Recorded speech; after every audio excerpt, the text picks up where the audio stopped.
আলাইকুম প্রিয় দর্শক, আজকে পবিত্র ঈদে মিলাদুন্নবী উপলক্ষে আমার নুরু হোসেন ভাই আপনাদের সবাইকে একটি গজল শোনাবেন। তাহলে চলেন আমরা শুনে আসি। ভাই কোন আমার গজলটা যদি আপনারা ভালো লাগে শেয়ার করবেন, কমেন্ট করবেন, ইনশাল্লাহ আমার লাগে দোয়া করবেন।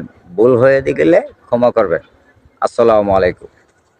আমার মনের গড়েতে রেখেছি যারে, মনের গড়েতে রেখেছি যারে, দু জাহানের বাদশা তুমি কামলিওয়ালা রে, দু জাহানের বাদশা তুমি কামলিওয়ালা রে।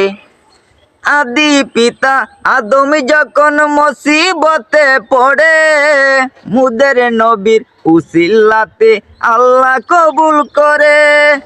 আদি পিতা আদম যখন মুসিবতে পড়ে, মুদের নবীর উসিলাতে আল্লাহ কবুল করে।